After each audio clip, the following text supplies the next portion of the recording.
I never thought I'd be fighting to keep my own home, but that's exactly what happened when the new HOA president moved into our quiet ranching community last year.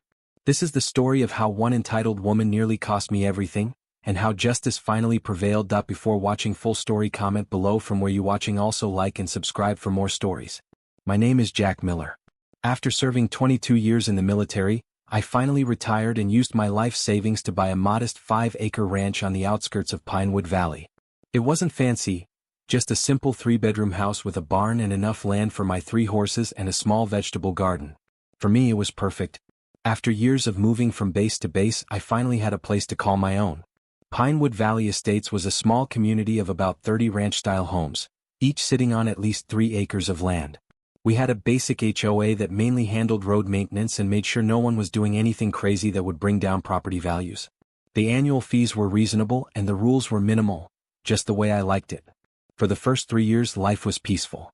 I'd wake up early, tend to my horses, work in my garden, and occasionally help my neighbors with repairs or ranch work. Most evenings, I'd sit on my porch watching the sunset with my German Shepherd, Duke, by my side. It wasn't a fancy life, but it was mine and I had earned it. Everything changed when Karen Thompson moved into the largest house in our community, a 4,000 square foot ranch mansion, as we called it. Within a month of arriving, she had somehow maneuvered her way into becoming the HOA president after our previous president, old Mr. Wilson, decided to step down due to health issues. Karen was in her early 50s, always dressed like she was heading to a country club, with perfectly highlighted blonde hair and a permanent look of dissatisfaction on her face. Her husband was some big-shot executive who was rarely home, and her 28-year-old son, Bradley, had recently moved back in with her after taking a break from his job in the city. The first time I met Karen was at an HOA meeting she had called to discuss upgrading the community image. She spent 2 hours explaining how our simple ranch community needed to be more exclusive and prestigious. Most of us longtime residents exchanged worried glances, but no one wanted to cause trouble. Within weeks, new HOA rules started appearing in our mailboxes. Suddenly, we needed approval for any exterior changes to our homes. Property inspections would now be monthly instead of yearly. Fences needed to be uniform. The list went on and on. My first direct confrontation with Karen happened on a Saturday morning when I was repainting my barn. The original red had faded over the years, and I was refreshing it with the same color. I was halfway done when a white SUV pulled into my driveway. "Excuse me," Karen called out, not even bothering to get out of her vehicle. "Did you get approval for that paint job?" I stepped down from my ladder and approached her car. "It's the same color, Karen. I'm just touching it up." "Well, the new rules clearly state that all exterior painting needs HOA approval. I'll need you to stop immediately and submit the proper paperwork." She handed me a form through her window. "You want me to stop in the middle of painting my barn, wait for approval, which could take weeks, for the exact same color it's always been?" I asked, trying to keep my cool. "Rules are rules," she said with a smug smile. "Otherwise, it's a $200 fine." Rather than argue, I took the form and watched her drive away. Later that day, I found out I wasn't the only one dealing with Karen's nitpicking. My neighbor Tom had been fined for having his tractor visible from the road, and elderly Mrs. Jenkins had received a violation notice for having wind chimes on her porch. For a few months, I tried to fly under Karen's radar.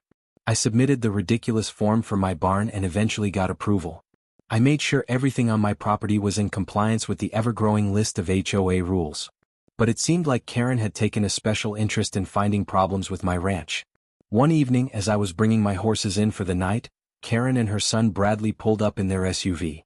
"Mr. Miller," Karen said, staying in her vehicle while Bradley got out to look around, "we've had complaints about the odor from your horses.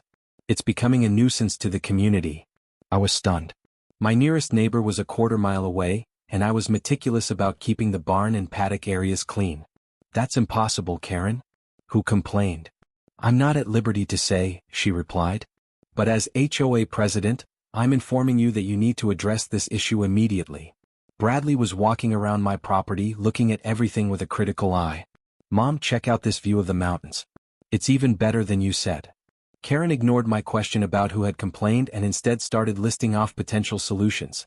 Expensive solutions like specialized waste removal services and barn ventilation systems that would cost thousands.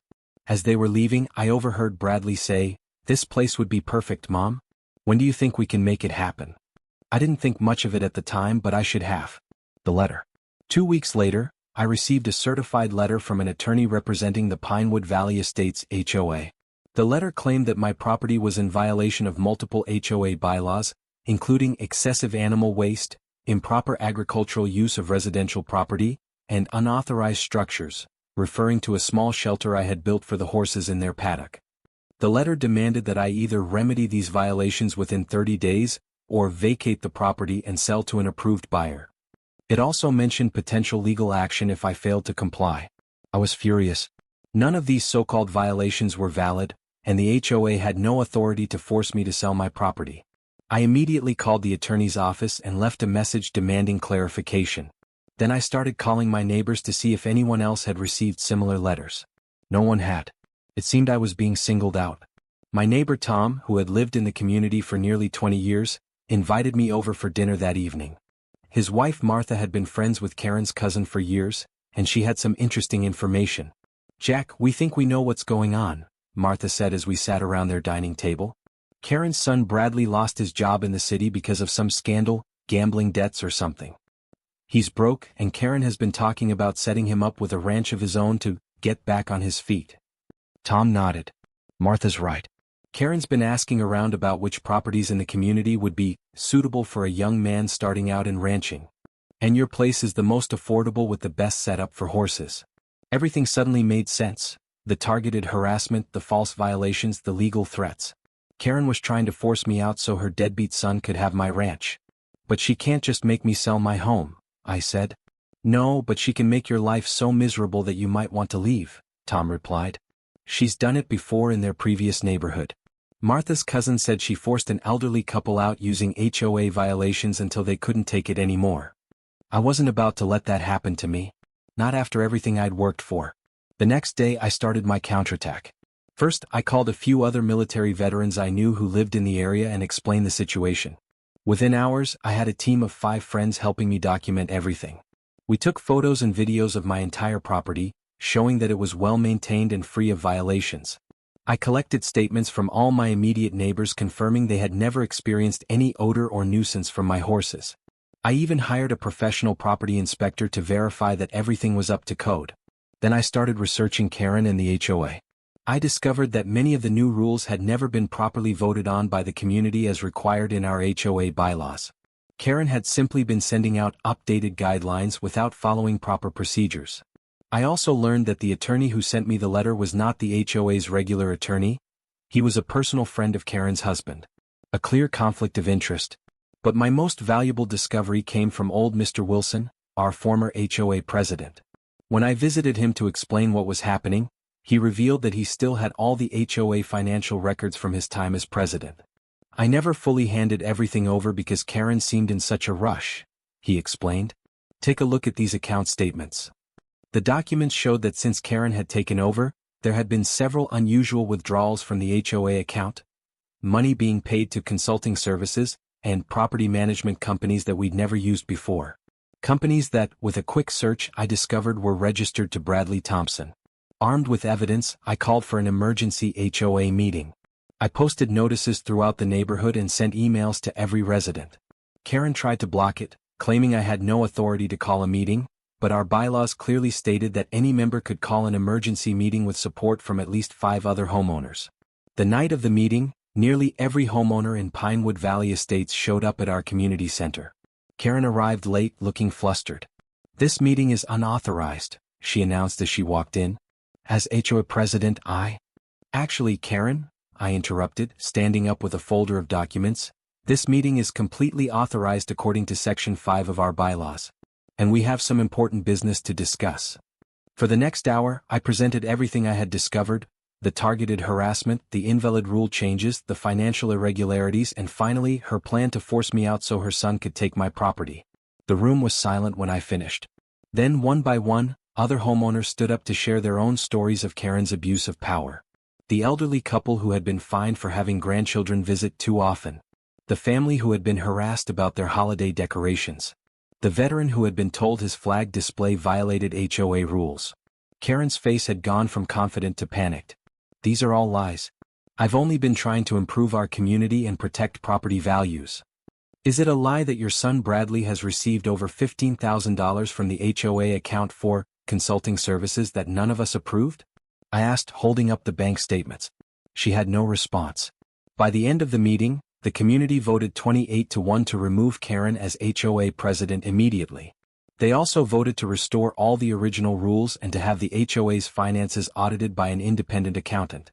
The only person who voted against these measures was Karen herself. As a final blow, Tom, who had previously served on the town council, suggested we file a police report regarding the misappropriation of HOA funds. The community agreed unanimously. 2 weeks later, Karen and her family put their house up for sale. I heard through the grapevine that the police investigation into the financial mismanagement had expanded to include some of her husband's business dealings as well. It's been 6 months since Karen moved away.